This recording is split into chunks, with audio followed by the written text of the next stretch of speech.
Hi there everyone, it's Misty here from TheJollyFatElf. Welcome to today's video. So I've posted a top 5 tools video that I feel like every crafter needs in their collection, their hoard, whatever you want to call it, in order to do your crafts.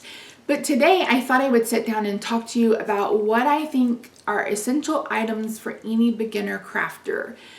Now, I'm going to give you eight things that I think are essential. But at the end of the day, you know your budget. You know what you have to spend. You're going to have to make the decision on if this is the right time for you to do this.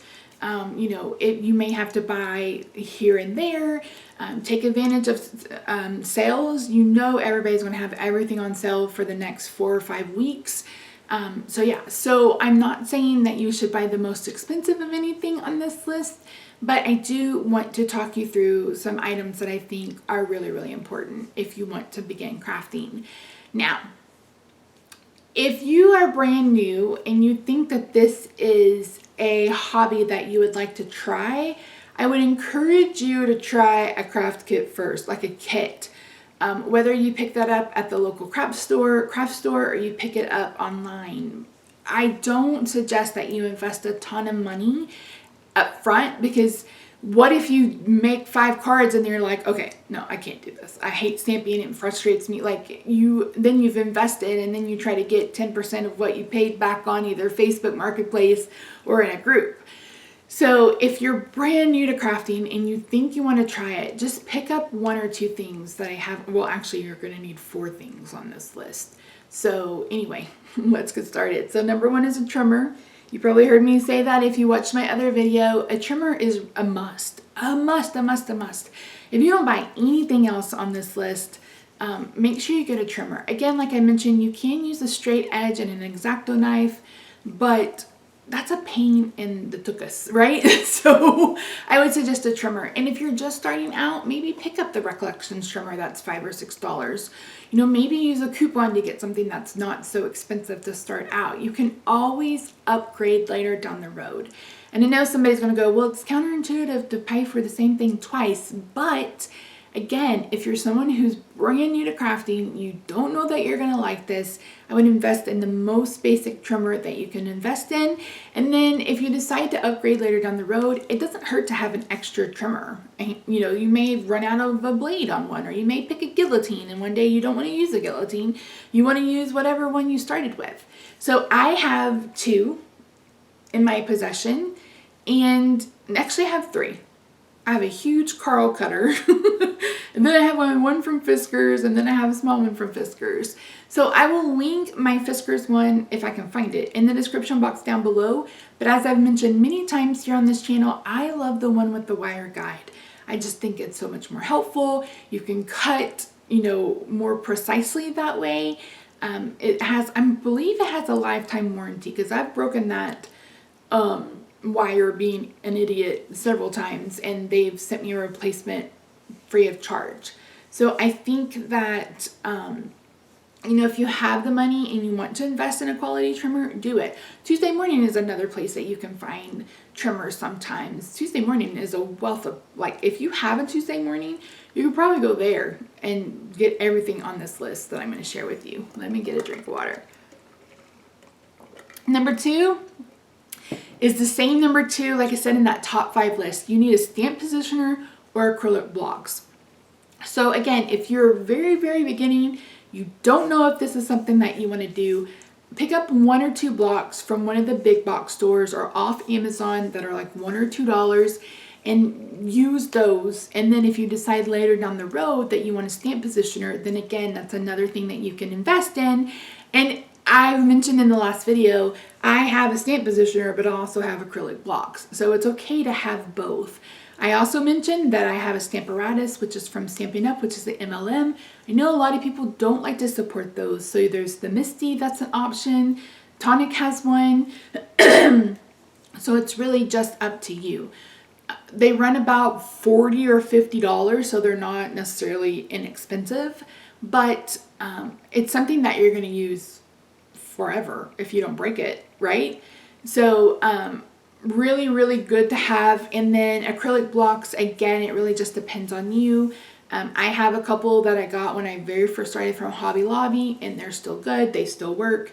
You can run them through the dishwasher, or at least I run them through the dishwasher, my acrylic blocks, if they get too dirty. I use them as a palette when I watercolor. Like, they get a lot of use, and I like to use them for tiny stamps that I don't want to, you know, pull out the big stamp. It's not huge, but pull out my stamp positioner, my Stamparatus, just to stamp a, you know, a little bitty mushroom or a little bitty flower. I'd rather just use an acrylic block. So again, you know, like I said, tonic. We Are Memory Keepers may have one. I don't have any idea. I don't pay close enough attention to their releases to know. Like I said, there's one from Stampin' Up, and then like I said, I think it's tonic. But I will link to some in the description box down below. Again, not affiliate links. I don't earn any money. I'm just sending you where you can buy something. Number 3 is going to be ink. And there are 3 different types of inks that we're going to talk about today. I'm not going to talk about distressed inks or distressed oxides, because to me, those aren't essential. They're fun to play with, but they're not essential.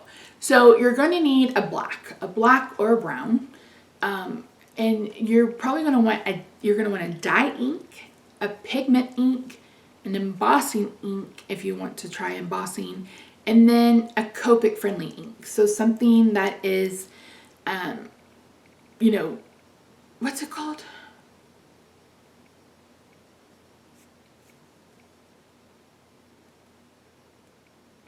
Oh my word, I can't remember the word I'm looking for. I just had a complete brain fart. Archival. There we go.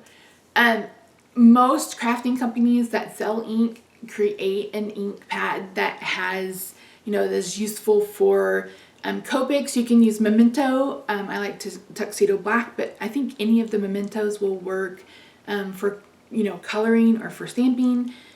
Gina K has an ink, her amalgam inks.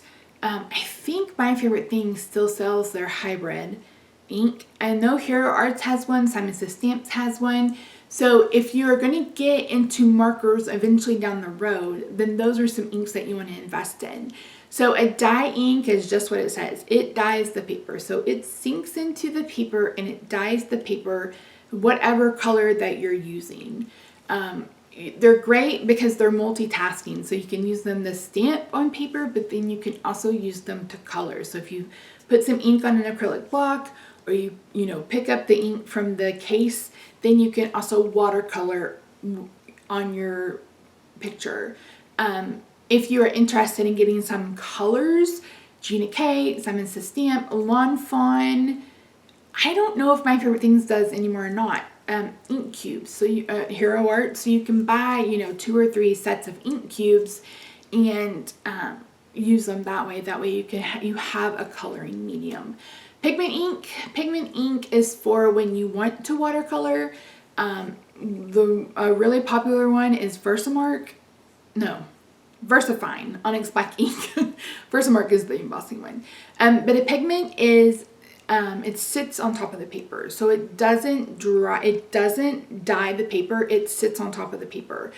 A pigment ink pad is very similar to a Copic marker. Both of them are pigments. For a Copic, it's pigment suspended in alcohol. So the alcohol evaporates and it leaves the pigment behind. Pigment ink is a little bit different. I don't know all the specifics, but it's a good one if you want, like I said, to watercolor. It's water fast. StazOn is another one. StazOn, I don't know that StazOn is a pigment ink, but it's one that you can use to watercolor. You can stamp on tiles. That's been very popular. You know, that goes around every once in a while.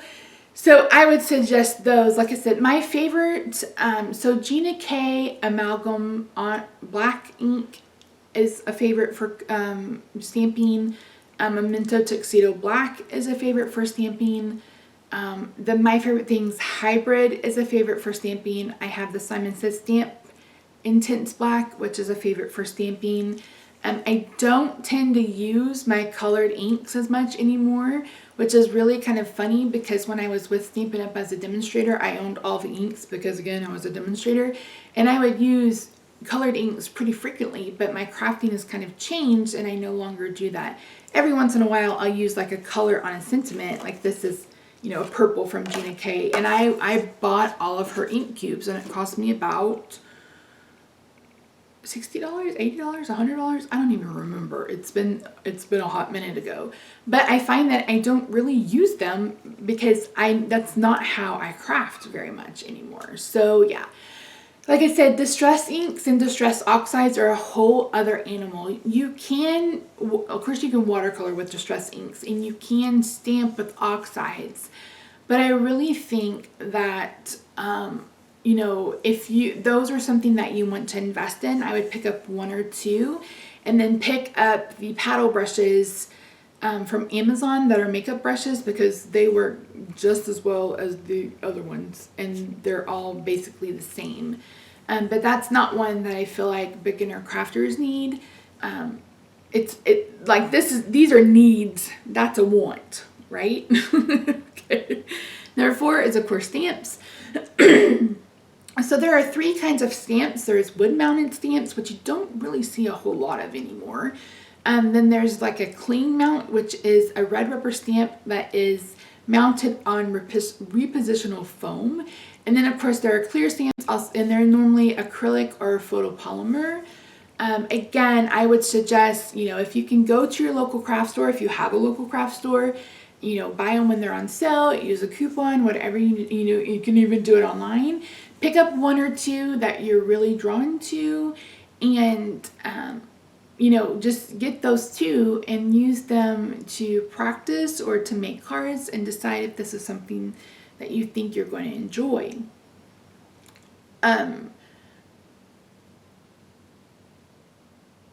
I would caution you not to buy a ton of stamps. I mean, if you have the budget and you don't mind it, excuse me, go ahead. But I think, you know, a couple of stamp sets is a good way to get started in the craft, in card making.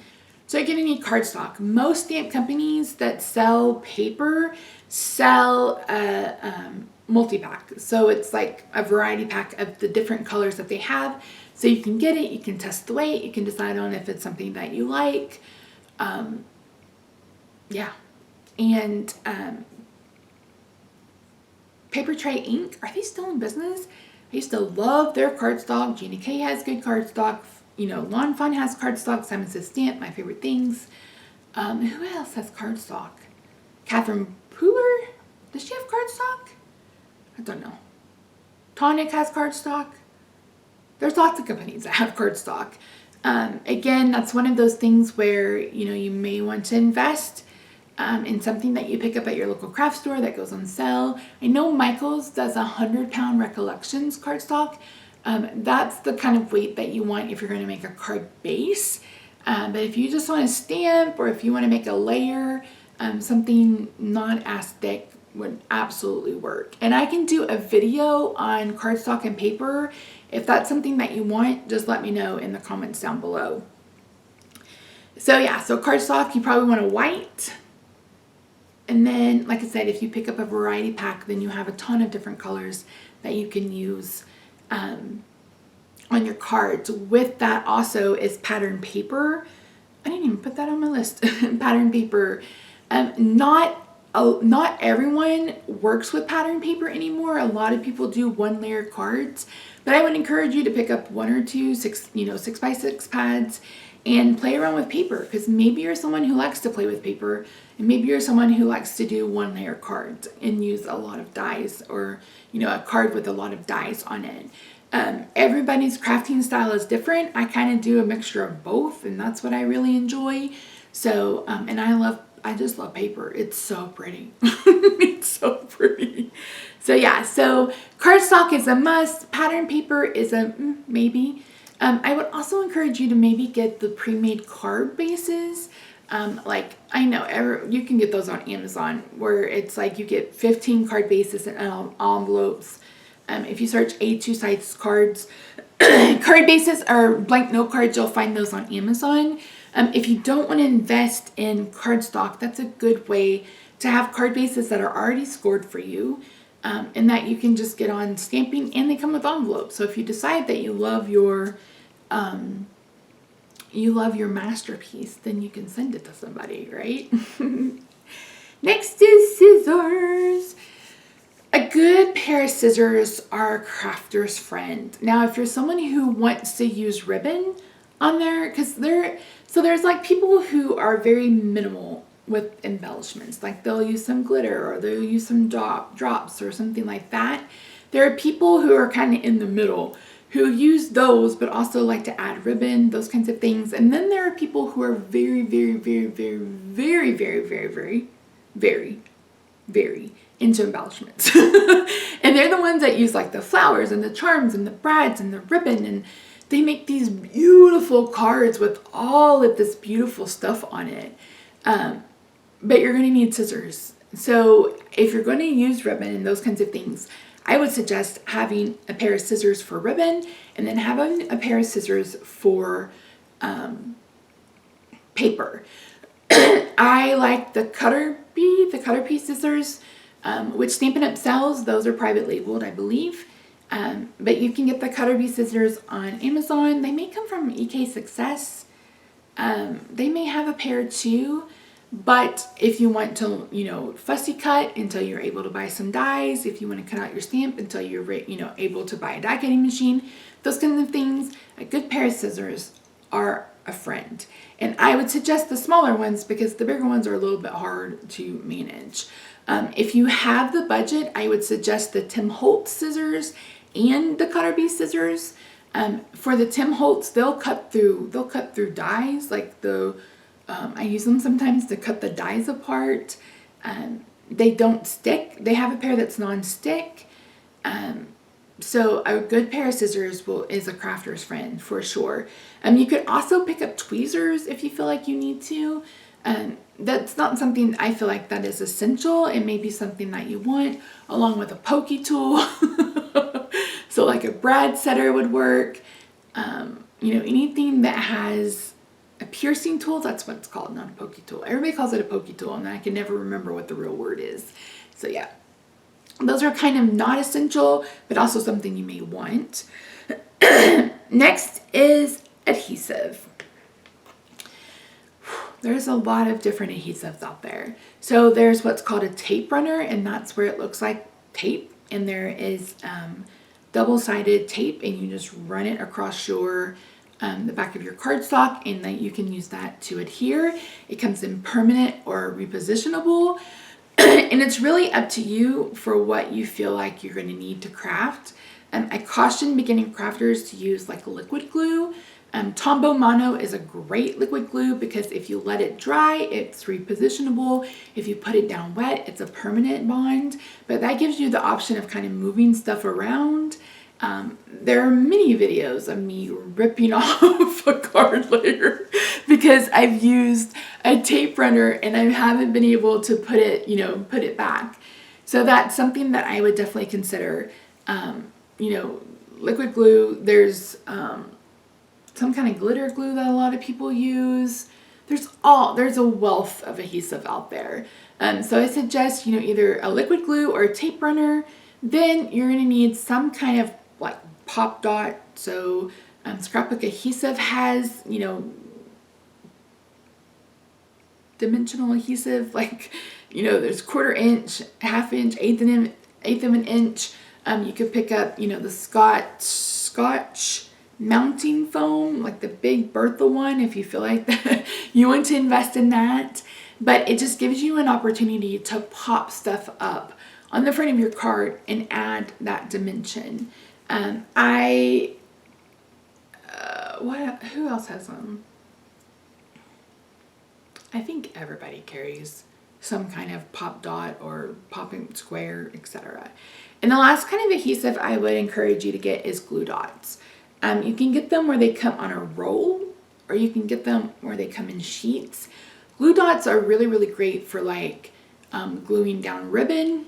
If you've got something small that you want to add to your card and you don't, you just want to glue it down fast, or you don't want to wait for the glue to dry, those kinds of things, glue dots come in handy. a lot of the times. If you have something really, really small, like very, very thin, you know, and you can glue that down. I prefer the mini glue dots, but they come in very different sizes. Again, they come in a roll. You can get them in a dispenser. You can get them on sheets. So it's really, really up to you. But I mean, those three things are essential: ink, paper, adhesive, right? Because you don't even have to buy stamps. If you're someone who has a colored printer, you can buy digital images off of Etsy. Just search for clip art. You can get it colored or not colored. You can print those out, cut them out, add them to a card base, and make a beautiful card. You can also buy digital paper. So if you're not ready to invest, make a huge investment on, you know, these tangible items like stamps, ink, etc., you can always buy clip art and digital paper on Etsy and make beautiful cards. I've done it several different times. So yeah, so you know, you don't necessarily have to do this, but like with physical items, you can, I mean, sometimes you can get like a whole slew of clip art and digital paper for like 99 cents for both of them. And you get like 12 sheets of paper and like 15 different images. So you just really have to peruse Etsy and see what you like, download it, and then if you have a color printer, print it. I have a color laser printer because I had a sticker store for a while, and I prefer the laser printer, but they'll work with inkjet. It's completely up to you, and you have to decide if that fits your budget, you know, if you're using more ink, etc. So again, it's going to depend on you, but that's an alternative to investing in, you know, stamps and pattern paper and ink, right? Until you're ready. And then last but not least is a bone folder. I know a lot of people may not agree with me on this, but I think a bone folder is essential. So a bone folder or a stylus, maybe both. A stylus is a pen-like structure that has a ball on each end. I'll try to throw up a picture if I can remember. I should have grabbed mine, although I don't know where it is. So a bone folder is what you use to score your paper. I suggest, and I will link the Teflon bone folder. I got mine on Amazon. What's great about it is it's made of Teflon, so it's basically made of plastic. It's not going to break on you. It's not going to chip, etc. Number two, it doesn't leave a shiny mark when you score your paper. That's the issue with some bone folders, is that they leave a shiny, there's a shine and you can see where you've folded the card, like where you've scored the card. Martha Stewart has one, like like We Are Memory Keepers has one, same, of course, Stampin' Up, close to my heart. You could get away with using like a plastic butter knife, but why would you? I really think a bone folder is essential.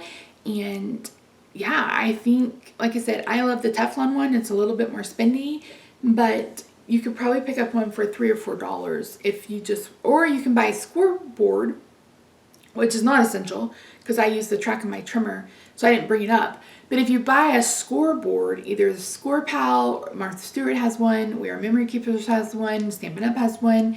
It comes with some kind of scoring tool that you can use. So this would be, you